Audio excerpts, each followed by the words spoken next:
Looking back, I feel dumb. Completely stupid, actually. I should have known that apartment was far too cheap to be right, even for a studio. I should have known there had to be a catch. The day I moved in was a complete blur. I insisted that no one help me, not wanting to prove any of my family members' suspicions about my character. By late afternoon, all my muscles ached terribly and my head throbbed.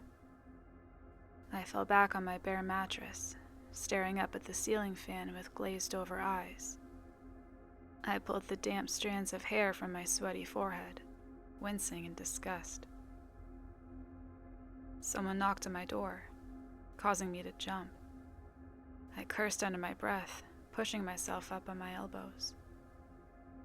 2 girls were peeking around the doorframe. Foolishly, I'd left it wide open, forgetting the old college rule. Only leave your door open if you want to make new friends. And I was not in the mood to make new friends.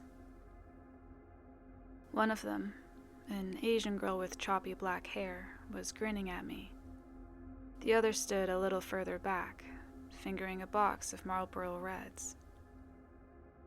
"Hey," she said, nodding at me. Her voice was smooth and raspy at the same time. "Did you just move in?" I laid back down, rubbing my face with both hands, choosing not to bother with manners. "Yeah, about 5 seconds ago." "Cool." The girls walked in, evidently ignoring my very clear body language. The girl with the black hair ran her fingers along the edge of my desk, and then picked up a little ceramic duck from the unpacked box of trinkets. "Grandma," I explained, feeling strangely defensive.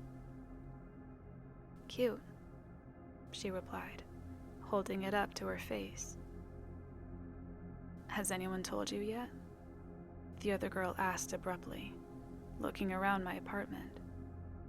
She had tucked the cigarettes into the back pocket of her jeans and was now tugging at her long red braids. "Jesus, Gianna, give her a second." "Well, she needs to know." "Yeah, but we haven't even asked her name." I blinked at the 2 strangers incredulously.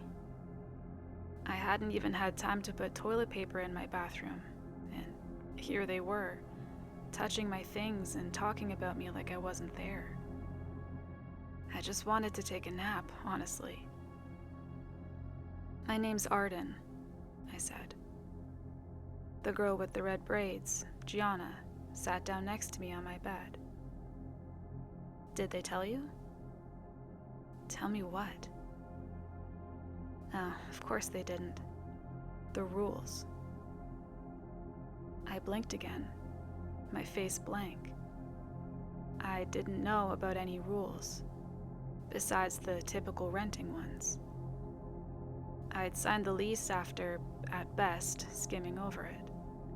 The landlord was a skinny woman who smelled of ashes, and I was fairly certain she had never developed the facial muscles necessary for smiling.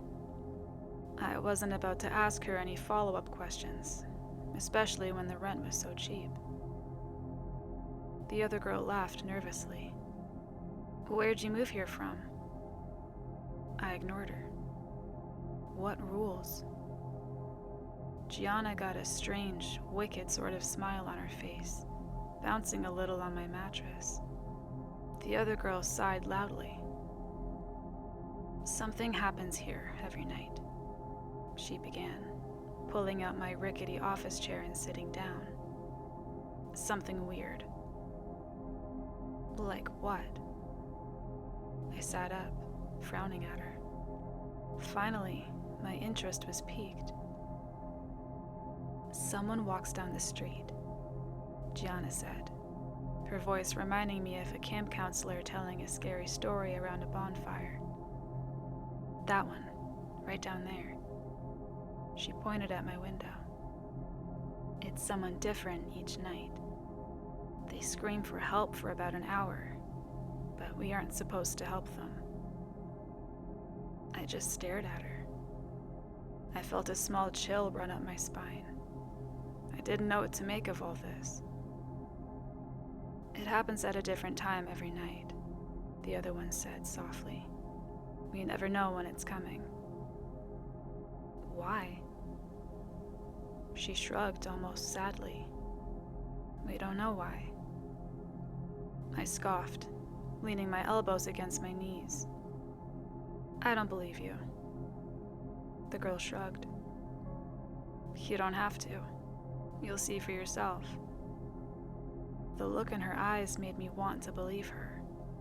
She seemed sincere, but I couldn't even begin to fathom what they were saying being true. It was too strange, too outlandish. I knew this wouldn't be the nicest neighborhood, but it couldn't be that bad. It had to be a prank. They had to be hazing me or something. We'll come back later, Gianna said matter-of-factly. We'll show you. Before I could protest, she grabbed the other girl by the wrist, and they were gone. I followed them to the door, watching them march down the hall, talking to each other in hushed voices. I closed my door behind them. That night, as promised, they came back. They came dragging along 2 boys.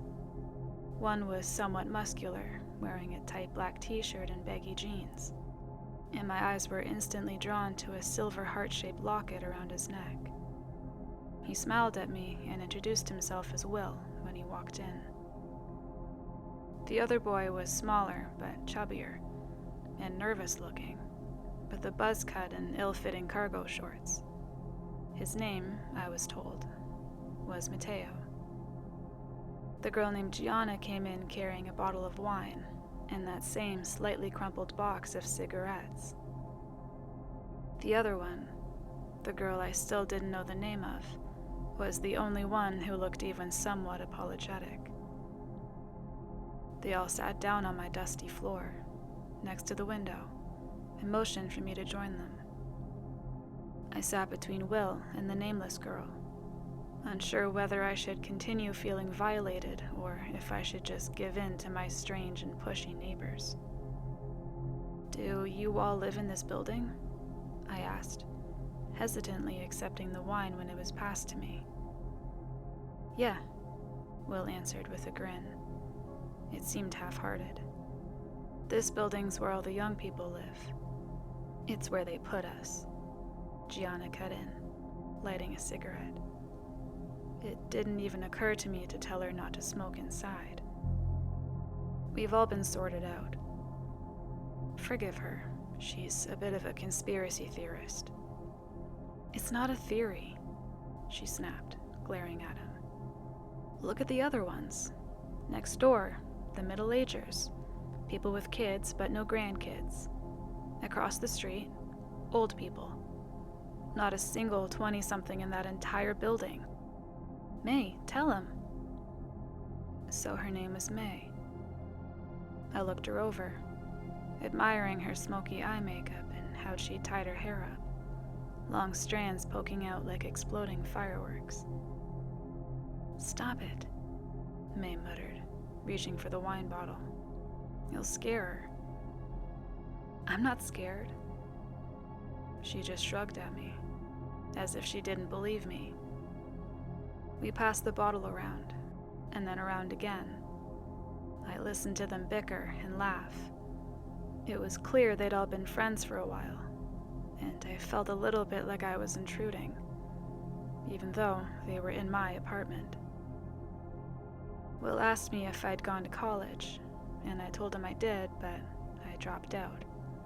They all nodded sympathetically, which made me feel stupid.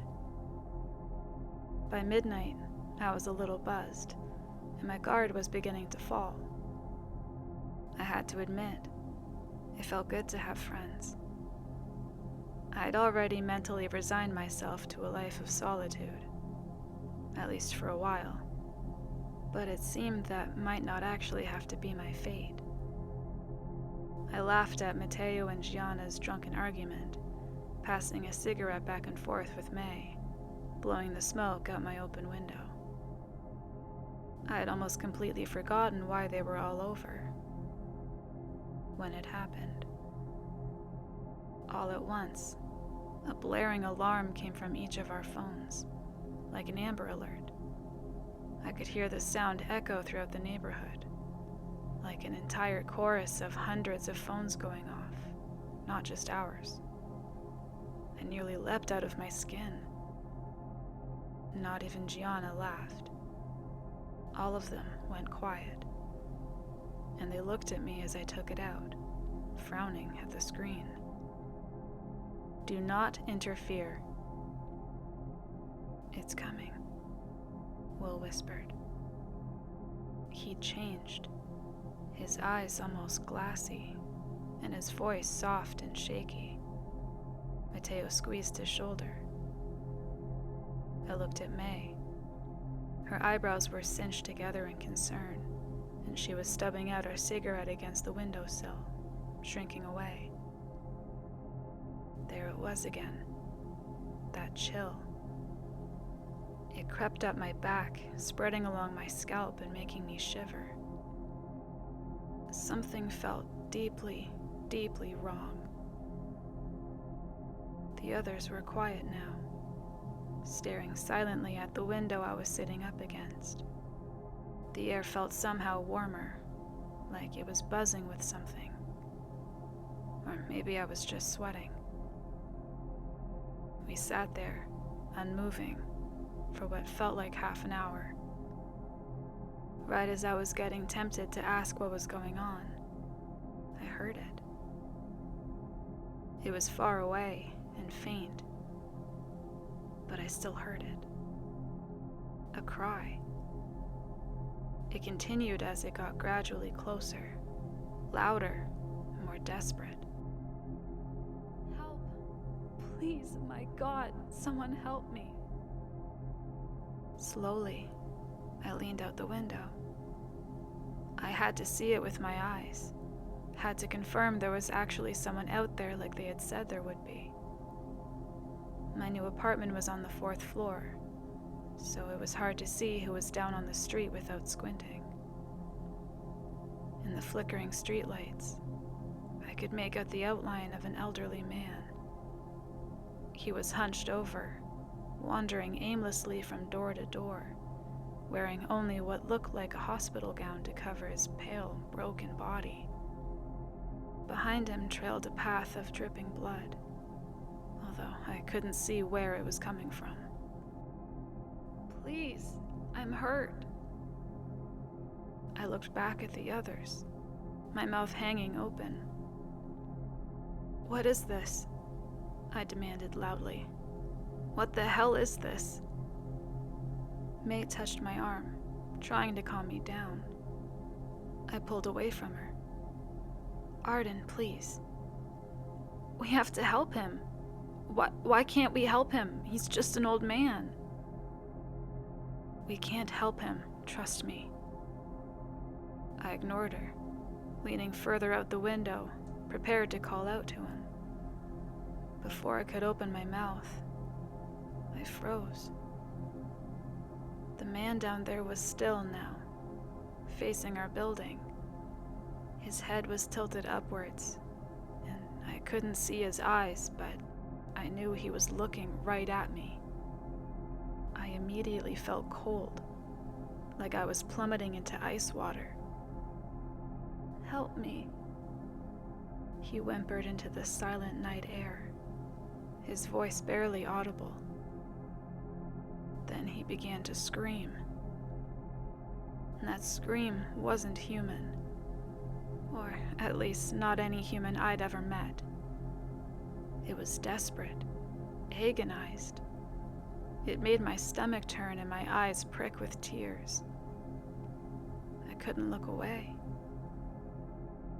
The blood was coming from his arms, or I should say, his lack of arms. Where his arms should have been, there was only bloody, mangled stumps, and they looked fresh. He didn't move other than a shaky sway, and his eyes didn't leave me. His shriek slowly molded into words that I could just barely understand. May yanked me backwards, away from the window. I landed on my ass and yelped in pain and horror. "What is that thing?" I whispered. I didn't mean to whisper, but that was all that came out. "We don't know," May replied, her eyes trained on Will, who was crying now. Mateo held on to him like he might topple over. "We just know to follow the rules." "What happens if you don't follow the rules?" I asked, and immediately regretted it. Will sobbed softly. Outside, the old man wailed. Gianna reached over and pulled the window shut, but it somehow did nothing to muffle the blood-curdling sound. "Do you want to tell her, or should I?" Mateo asked Will. Will just shook his head. He was clutching his locket now, turning the little heart over between his fingers. Mateo sighed and turned towards me. "A couple months ago, one of them got to Will's girl. Shannon," Gianna butted in. "Her name is Shannon." Sorry, her name is Shannon." I swallowed, but whatever I did, nothing would force down that lump in my throat. "What happened?" Mateo shook his head. "We don't know. We were all together when the screaming started. Usually we just ignore it now, you know? No use in dwelling on it. But that night, we think she saw something different. She started insisting she had to help, and she ran outside. We couldn't stop her." He paused, glancing over at Will. He was silent and still. The screaming outside had begun to pass, getting softer as it continued further down the street. "Then what?" He shrugged. "Nothing. She was just gone." I pressed my lips together, trying to process all of this.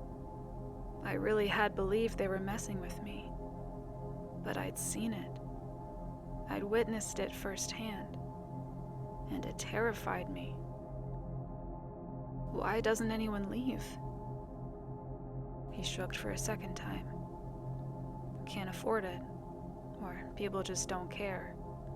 Some people have left, but we all signed an NDA with the lease, so nobody ever knows." I frowned, thinking back to signing the paperwork, trying to remember. I could vaguely picture what he was talking about. I just assumed it was more legal jargon that I would never understand.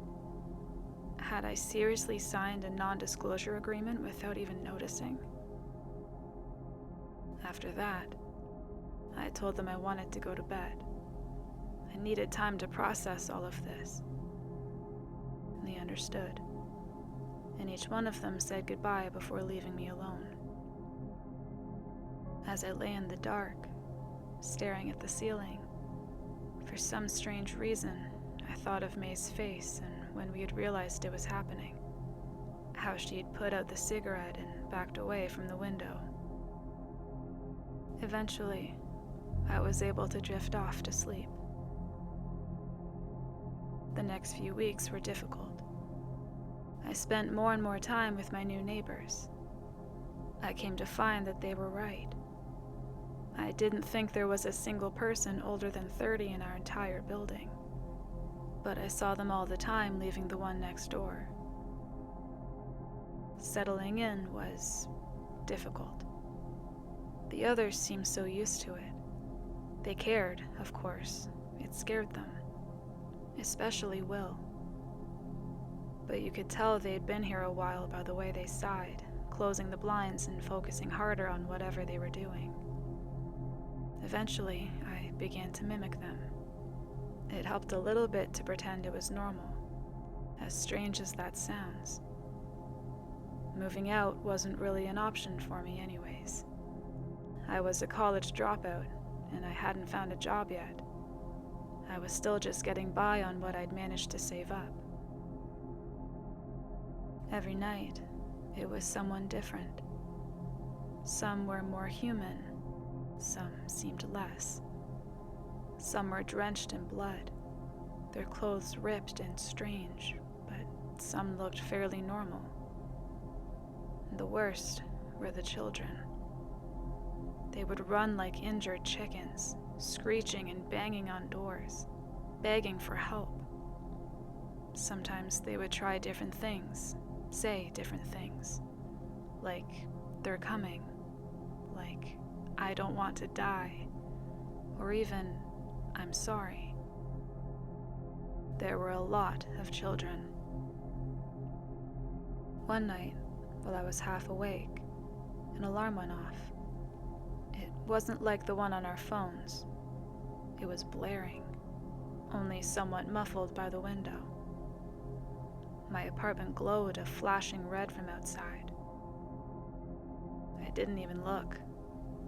I was too scared of what I might see. I just covered my head with my pillow and tried to fall back asleep.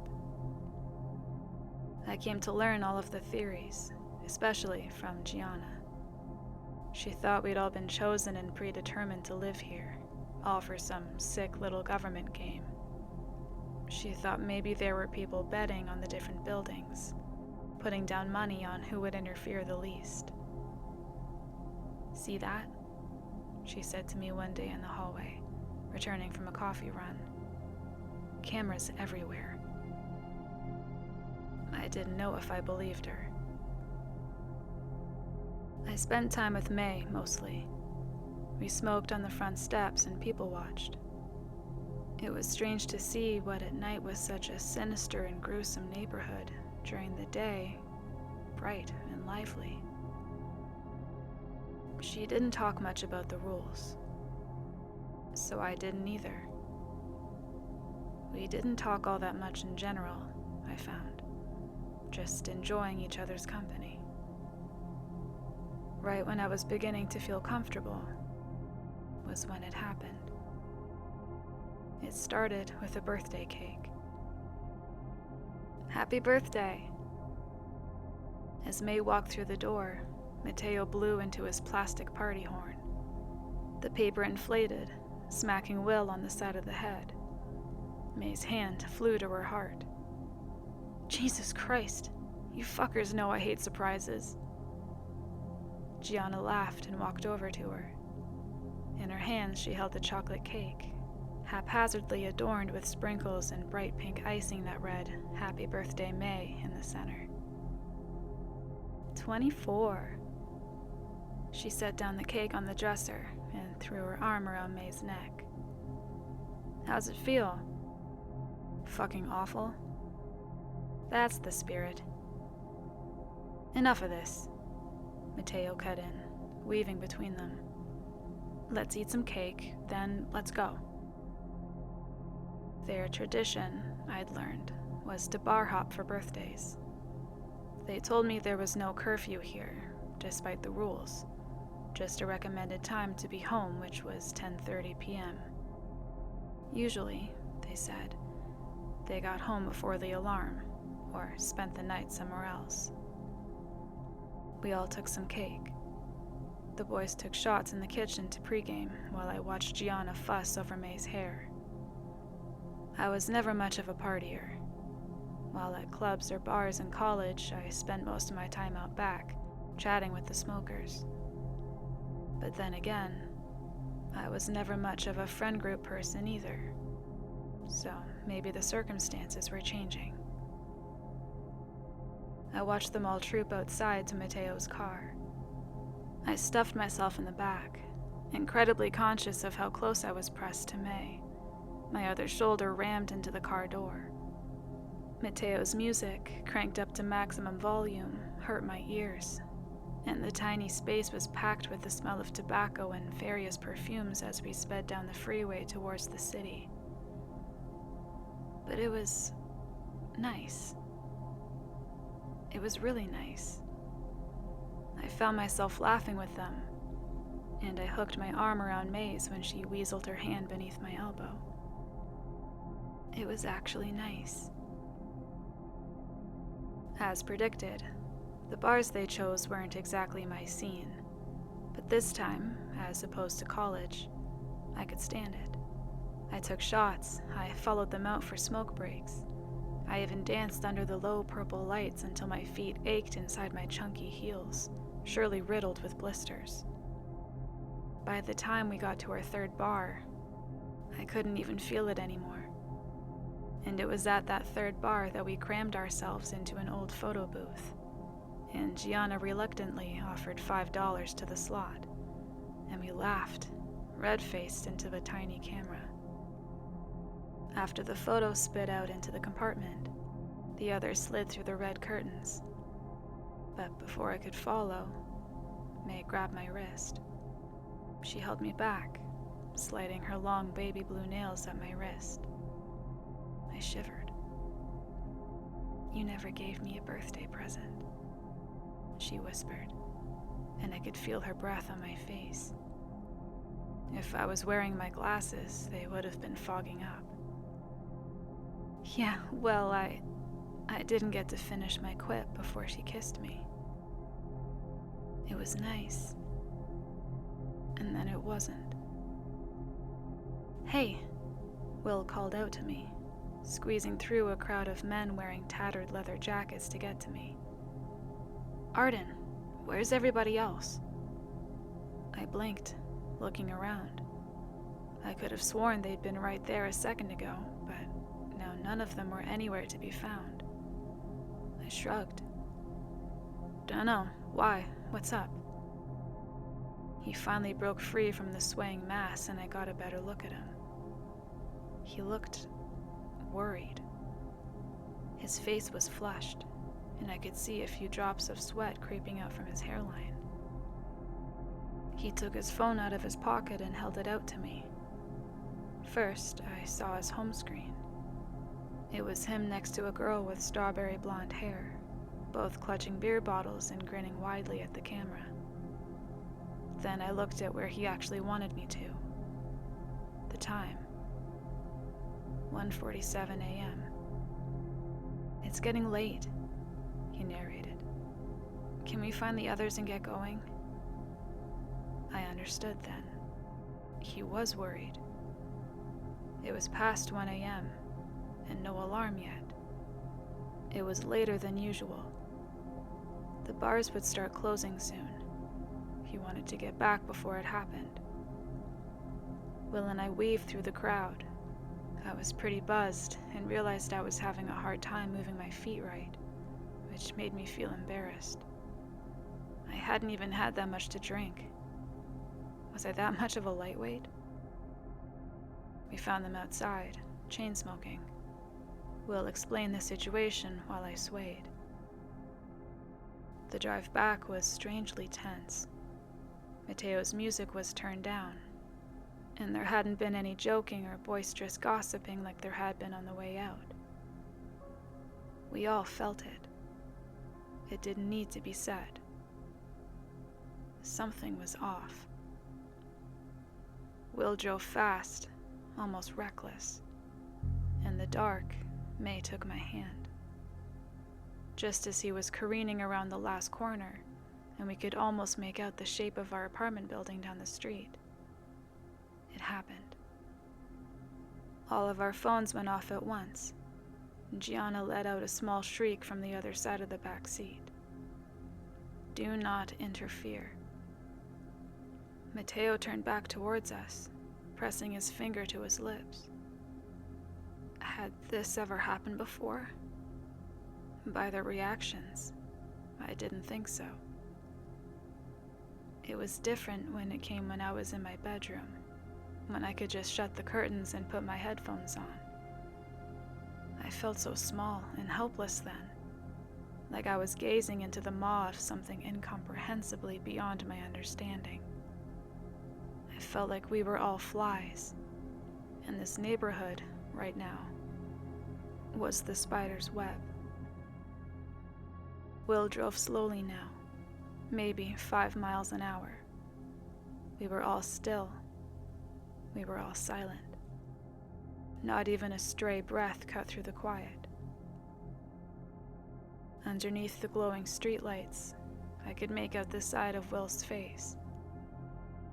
He was pale, and if I hadn't seen his knees shifting as he pressed down on the brakes, I could have mistaken him for a mannequin. The car came to a stop. I followed his gaze, all the way down the street to the dark horizon. And I saw what he saw. A silhouette. It was far too distant to make out what shape it took, but it was evidently humanoid. It moved in a shaky stumble, limping down the middle of the road in our direction. And in the overwhelming silence, I could hear it. Far away, but still deeply urgent. "Help me."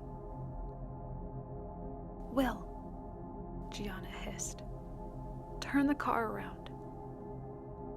Will didn't move. He just stared forward, as white as paper. It didn't make any logical sense, but I knew what he knew. It was too late now. There was no use. "Help me. Please, help." I could tell now that it was a girl from the voice, and its figure as it got closer. It was wearing some sort of white nightgown, not unlike the old man's hospital attire from the first night, stained with dark red blood. From here, I couldn't tell if it was fresh or dry. I don't know why that mattered to me. "Maybe," May whispered. Her arm shook against mine. "Maybe if we're quiet and we duck down, it won't see us." Deep down, it felt as hopeless as turning around had felt, but it seemed reasonable. I nodded and did as she suggested, crouching behind the passenger seat, my knees throbbing from the strange angle I'd bent myself into. We all did it, except for Will. He didn't move. He just looked. When he finally spoke, I could barely hear him. It was so weak. "Shannon." The word hung in the air, heavy with implication. Mateo was the one to break the silence. "What?" "Shannon," he repeated, finally turning to look at his friend. "That's Shannon." I peered over the seat in front of me, squinting my eyes.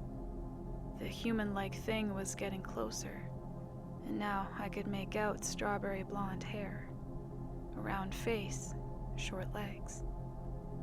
The girl from Will's phone lock screen. The girl who had disappeared. Shannon. May gasped next to me. "Dude," Mateo said slowly, his words crumbling as soon as they left his mouth. "I know what you're thinking, dude. Do not get out of this car." Will didn't even seem like he was with us anymore. He was in shock, I think, looking back. "I have to help her," he insisted, right as another sickening cry rang out. "Help me, help me, please, someone, it hurts." It was getting far too close to us for comfort, but it still didn't seem to notice the car. Its cries became more and more desperate as they got louder. "I have to help her," Will repeated, and a bit of life had returned to his face. Mateo shook his head and grabbed at his sleeve. Will, that is not Shannon." Will glared at him, his eyes shining with tears. "I know Shannon. That's her." "I know you do, dude. And I know you miss her.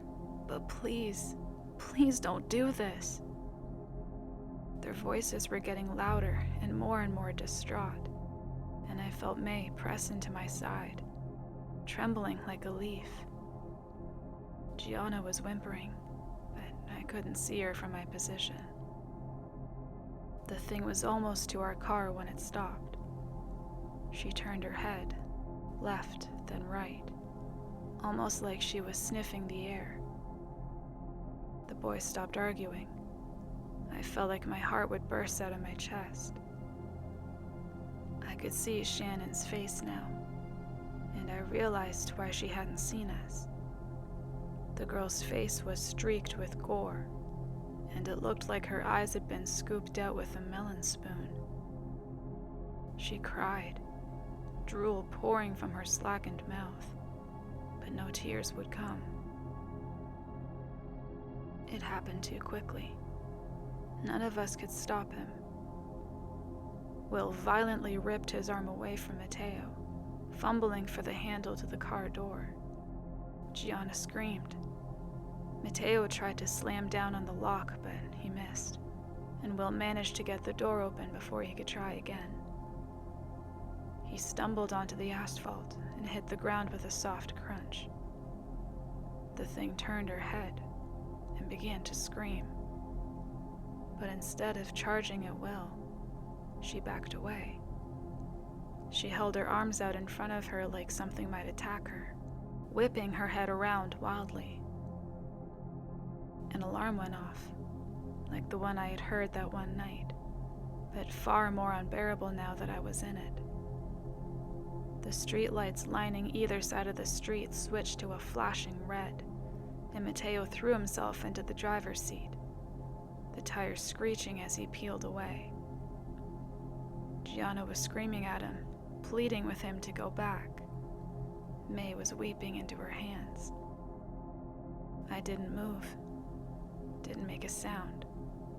I didn't understand. As we sped away, I looked back. I couldn't help it. I saw the flash of some sort of van in the blinding red light, pulling around the corner. Then nothing. That was a week or two ago. I don't know. I've been having a hard time keeping track of time. None of us have spoken much since that night. We tried the police, of course, but as you could assume, nothing came of it. I think whatever this is far larger than we know. I don't know if it's some kind of experiment or just a sick game, but I'm gonna move back into my parents' house next week, despite all their berating, and then figure out what to do from there. I don't know if that was really Shannon that we saw that night, or if it was something else. And I don't know which is worse. All I know is that last night, I heard Will's voice outside my window, crying, pleading for help. I didn't interfere.